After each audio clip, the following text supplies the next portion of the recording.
Hey, rulers, welcome back to the Reframe. I am happy to be back from another set of holidays.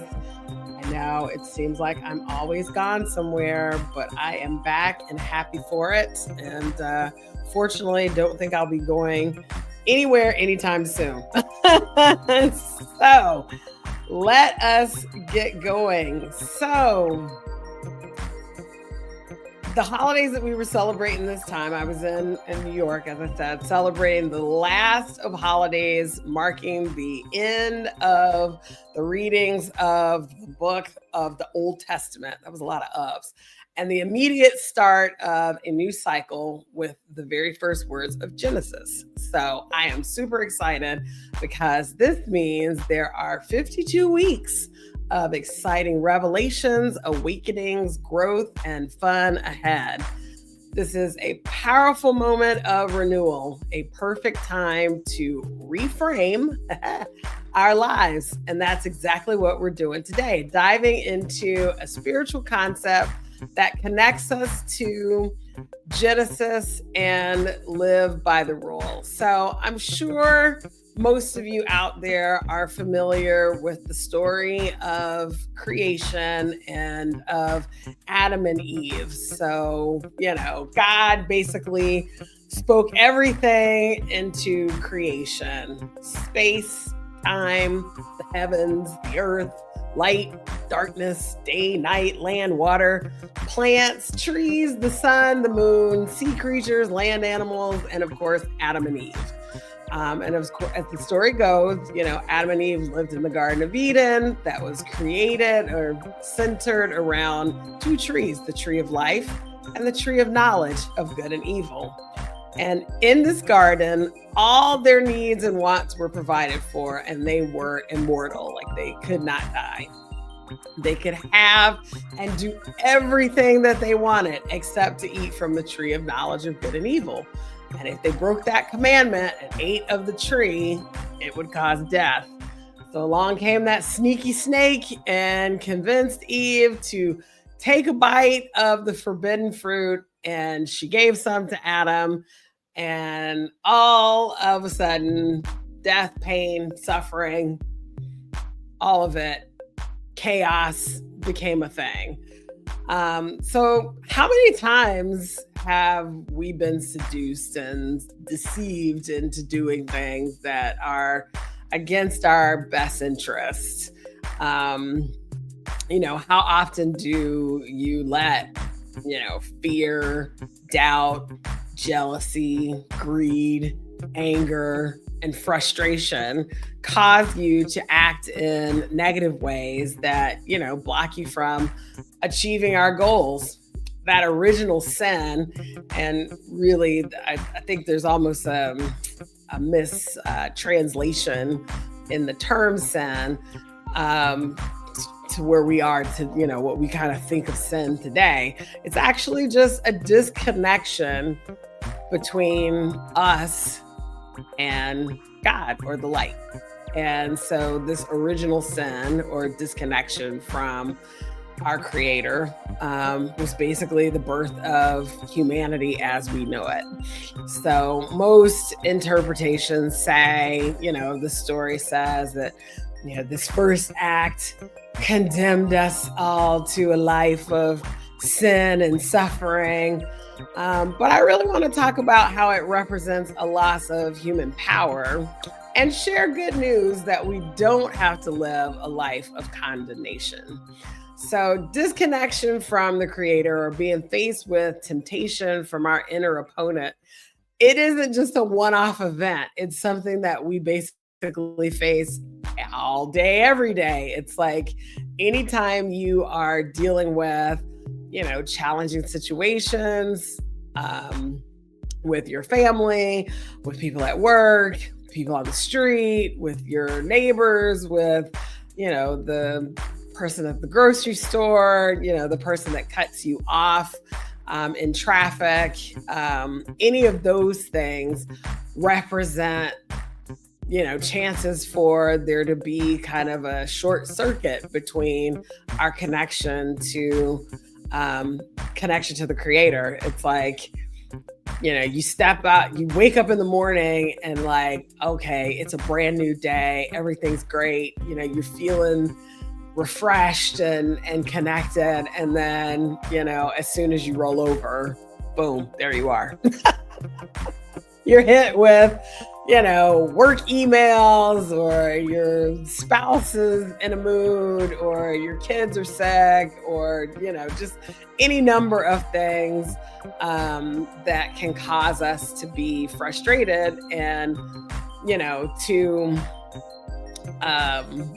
just not feel like we are connected to our center. So the Kabbalists believe that the root cause of all chaos, and that's everything from natural disasters to negative events in our personal lives, is basically the result of the negative consciousness of human beings.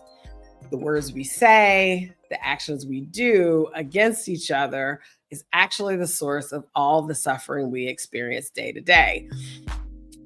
It's hard to sometimes wrap your head around the fact that your action with, how you act towards your spouse or how you act towards your kids, it shoots out negative energy that reverberates all over the world. And so all the time that we spend, talking negatively about other people, or just doing things where we are just generally disconnected from our source, it's like it reverberates all over the place. It's not just within your household alone that you have, that you create these energy circuits. And so, thinking about that and keeping those things in mind, is really, really, really important. And so, the error of this original disconnection was that it,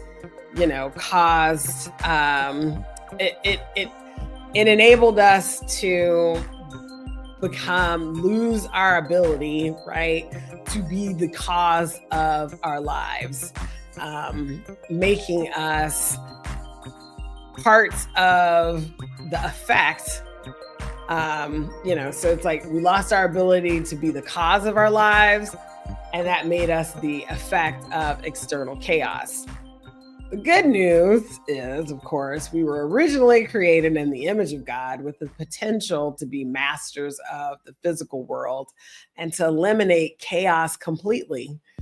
Because we each are a spark of the light of the Creator, and our nature, our souls originated from that source, our power comes from being aligned with the light. And when we act for the sake of sharing, we unlock that power. When we do things for our own selfishness, because we want it, gimme, or we act reactively and impulsively, we disconnect from that power. And so it just kind of brings, a broader kind of understanding of the story of Adam and Eve. The story of the tree of life and the tree of knowledge helps us to understand this loss of power. They aren't literal trees, but they're symbols of different energies or types of light. The tree of life represents the energy that was safe for humanity to connect with, while the tree of knowledge is a powerful energy humanity was, at the time of the beginning, and even in our day-to-day lives, we're not exactly always ready to manage. And so, connecting with that tree of life energy, that loving, kind, safer energy, shall we say, is a lot different from, the tree of knowledge, which again, very seductive. Sounds, like there's a lot of that's going on. It's like you're getting what you want right now in the moment. You're reacting impulsively or reacting in the moment and not really always fully thinking through what it is that's happening and how you are reacting, right? So again, the sin was a mistake of timing, taking something we weren't ready for. And it's like, it doesn't mean that, like a lot of times I try to think about when I want something really bad and you don't get it in that moment. It's if you shift your thinking to say, I'm just not quite ready for it yet. Like the timing isn't right. And sometimes it's a few hours, sometimes it's a few days, sometimes it's years. You just never know. And you just have to really kind of have that trust and understanding that that is actually what's happening. So, a big key to us being able to regain our power is resistance. So, by resisting impulsivity and waiting for the right time, we build the vessel to handle the blessings without the blessings controlling us. I think we all would like to think that we are ready to have whatever our heart's desires, but are you really? I mean, honestly, I'm hoping that God gives me the opportunity to show I'm ready to be independently wealthy. Like, I would love that. Financial independence sounds amazing. Like, so many things that I would do with all that money. But of course, my bank account says otherwise, and that just means that I have to, on some level, accept that I'm not ready. So, financial independence, being debt free, I could digress. But, anyways, how does all this tie into living by the rule? And my goal to help you learn to embrace the golden rule. So, when we practice self mastery and become the cause of our lives, we stop being reactive and controlled by external circumstances. You become a ruler, and your focus starts to shift away from it being all about you to seeing the benefits of caring for those around you. You build a stronger, more aligned self when you share with other people. And I know that just doesn't really, it really doesn't make sense, right? You think that, well, if I want more, then I need to hold on to everything that I have, and that's not how it works. In order for us to really become in touch with our soul's purpose, we have to look for ways to share outside of ourselves. And so the more you do that, the more layers you uncover, the better you feel, about yourself, and the better your outlook is on the world around you. You literally build a stronger, more aligned self. And so that would then allow us to fulfill the mission of love thy neighbor, no exceptions. Not from a place of neediness or being an effect, but from a place of power, clarity, and genuine sharing. And so regaining our power is about reclaiming our divine potential to be co-creators of the world with less chaos and more light. It's like you have the ability to create the world that you want. You just have to believe that and then be willing to accept where you are currently, and then be willing to do the things that are necessary for you to actually achieve those goals. Like, it's really easy to say, I want to be independently wealthy, but am I willing to go out and do all of the things that I would need to do in order for that to happen is the question. And so, again, it goes back to timing, right? Sometimes your goals, the things that you want out of your career, out of your family life, out of your relationships, the timing is right. The timing is not right, it's just not going to flow right. And so that's where it becomes important to be in alignment And so, taking this opportunity, as seeing this opportunity or seeing you're not having your desires at this point in time as an opportunity for you to practice resistance, and then for you to take ownership of what it is that you're trying to achieve.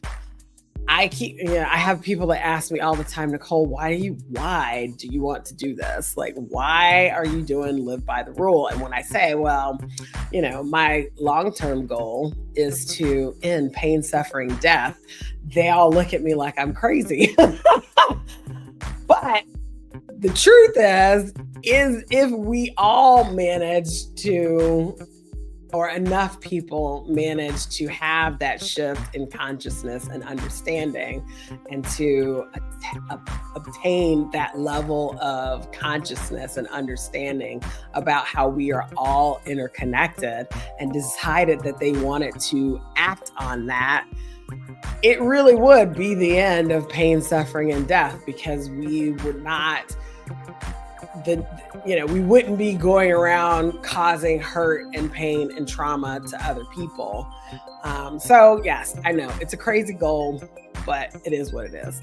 That's just where I am. So anyways, all of this to say that this is really, when you are faced with challenges, it's really an opportunity for you to practice resistance, to align with the light, and to regain your power. So my question for you this week is, what's one area of your life where you have been the effect, and what are the steps that you can take today to become the cause? Please share your thoughts in the comments below. And I think with that, this is going to be a super short session today. Like, I didn't do a question of the week because I was on the road. So, and I won't belabor this point, because I know that, again, wrapping your head around the fact that, Adam and Eve and the story of creation isn't just about, condemnation of humanity. It really is almost the gift that we were given so that we would have the opportunity to be able to choose for ourselves, to use the gift of free will that we attained at the moment of the original sin, to decide that we were going to do things differently. And so everything comes down to it being a choice. And so you can choose how you show up, and choose how you interact with the people around you. And I hope to continue to encourage you to, do that from a place of kindness and consideration, because it helps not only you, but it helps me, and it helps the rest of the world.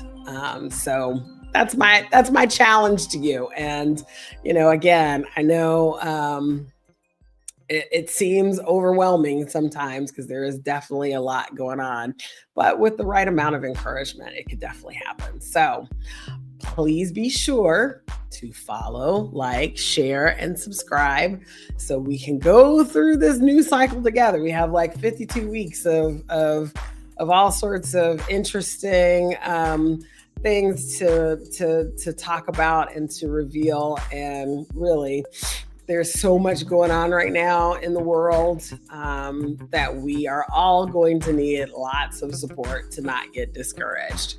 So with that, do you have a special cause or a project that you would like to come on and talk with me about?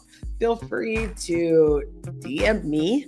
I would love to hear about what you're working on and how you're choosing to share your light with the world. And again, remember to keep saying to yourself, I rule me, and I can choose to live by the rule. Have a great night.